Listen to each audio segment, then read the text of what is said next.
Hi అండి, welcome to job box 360 YouTube channel. Friends, present రీసెంట్గా రాసినటువంటి ఎస్ఎస్సి ఎంటీఎస్ ఎగ్జామ్కి సంబంధించి స్టూడెంట్స్కి ఆన్సర్ కీ అనేది రిలీజ్ చేశారు. ఆన్సర్ కీ ఏ విధంగా చూసుకోవాలి తెలియని వారి కోసం ఈ వీడియో అయితే చేస్తూ ఉన్నాను. స్టెప్ బై స్టెప్ క్లియర్గా చెప్తాను.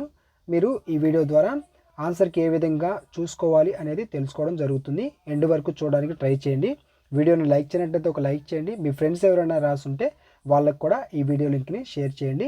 అదేవిధంగా మీకు ఈ ఇంటర్ఫేస్ డైరెక్ట్గా ఓపెన్ అవ్వాలంటే ఆల్రెడీ దీనికి సంబంధించినటువంటి లింకు మీకు టెలిగ్రామ్ గ్రూప్లో ప్రొవైడ్ చేశాను. మనకి ఎగ్జామ్కి సంబంధించి ఏదైనా అప్డేట్స్ వస్తే ముందు టెలిగ్రామ్ గ్రూప్లోనే పోస్ట్ చేయడం జరుగుతుంది. కాబట్టి ఒకసారి టెలిగ్రామ్ గ్రూప్ని అయితే చెక్ చేయండి. ఇక అక్కడ లింక్ మీద క్లిక్ చేయగానే ఇక్కడైతే ఈ విధంగా ఓపెన్ అవుతుంది. ఓపెన్ అయిన తర్వాత మీరు ఇక్కడ చూస్తే క్యాండిడేట్ అని కింద రిజిస్ట్రేషన్ నెంబర్, పాస్వర్డ్ ఇలా అడుగుతుంది. వీటిలో రిజిస్ట్రేషన్ నెంబర్ అంటే మీరు అప్లై చేసినప్పుడు స్టార్టింగ్ ఒక రిజిస్ట్రేషన్ నెంబర్ వస్తుంది. ఆ నెంబర్ ఇక్కడ ఇచ్చుకోండి.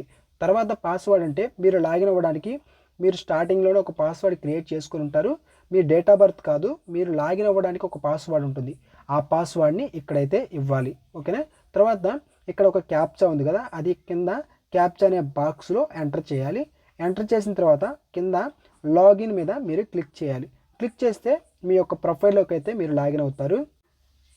ఇక్కడ చూసినట్లయితే ఇక్కడ ఇలా మీరైతే అంటే మీరు లాగిన్ అయిన తర్వాత ఈ విధంగా పైన మీ యొక్క డీటెయిల్స్ చూపిస్తుంది. నేను పైకి కొంచెం స్క్రోల్ చేశాను.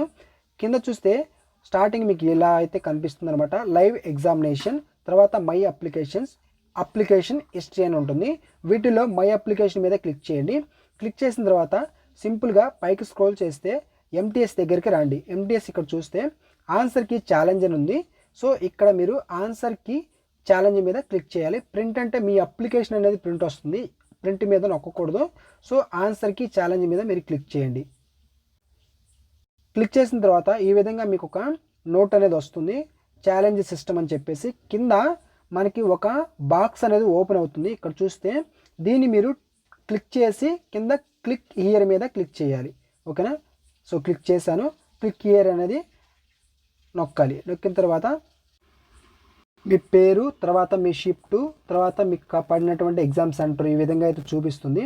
ఇలా పైకి స్క్రోల్ చేస్తే మీకు ఇక్కడ మీరు రాసినటువంటి ఎగ్జామ్ పేపర్ ఏదైతే ఉంటుందో ఆ పేపరు మీకు ఇక్కడైతే కనిపిస్తుందండి.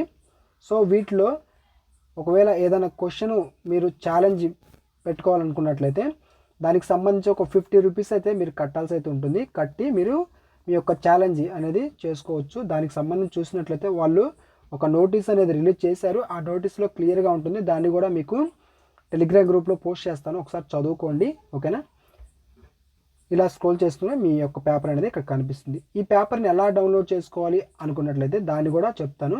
మీకు స్టార్టింగ్లోనే గమనించినట్లయితే ఇక్కడ చూడండి, స్టార్టింగ్ పైకి స్క్రోల్ చేస్తే కొంచెం జూమ్ చేస్తున్నాను. ఇక్కడ చూడండి, సేవ్ ఆర్ ప్రింట్ అని ఉంది. సేవ్ ఆర్ ప్రింట్ మీద మీరు క్లిక్ చేయగానే మీకు పీడిఎఫ్ ఫార్మేట్లో ఇది మీకు కనిపిస్తుంది. దాన్ని మీరు పీడిఎఫ్లో షేర్ చేసుకోవచ్చు, మీ యొక్క మొబైల్లో సేవ్ చేసుకోవచ్చు. ఒకసారి నొక్కితే మీకు అర్థమవుతుంది. సేవ్ ఆర్ ప్రింట్ మీద నొక్కితే ఈ విధంగా చూసారు కదా. సో మనకి పీడిఎఫ్ ఫార్మేట్లో ఈ విధంగా అయితే కనిపిస్తుంది. సో దీన్ని మీరు ఇక్కడ చూసినట్లయితే సేవ్ యాజ్ పీడిఎఫ్ అని ఉంది కదా, దాని మీద క్లిక్ చేసి సేవ్ చేసుకోవడమే. లేదంటే ఇక్కడ మీకు పీడిఎఫ్ ఎల్లో కలర్లో కనిపిస్తుంది, దీన్ని నొక్కినా కానీ మీకు సేవ్ అవుతుంది. ఓకే, ఈ విధంగా సేవ్ చేసుకోండి. మీరు ఎంత స్కోర్ వచ్చిందనేది కామెంట్ సెక్షన్లో కంపల్సరీ కామెంట్ చేయడానికి ట్రై చేయండి. ఓకేనా?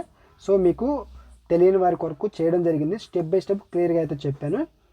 టెలిగ్రామ్ గ్రూప్లో ఆల్రెడీ చెప్పాను కదా, లింక్ అనేది ప్రొవైడ్ చేశాను. క్లిక్ చేసి మీ యొక్క ఆన్సర్ కీ అనేది వెంటనే చూసుకోండి. ఒకవేళ మీకు ఓపెన్ అవ్వనట్లయితే సర్వర్ అంటే ఎక్కువ మంది ఒకేసారి చూసుకుంటారు కాబట్టి సర్వర్ ఇష్యూ వస్తే సో ఒకసారి ఒక 5 minutes వెయిట్ చేసి తర్వాత మరలా ట్రై చేయండి. ఓకేనా? ఈ వీడియో కింద థ్యాంక్స్ ఫర్ వాచింగ్.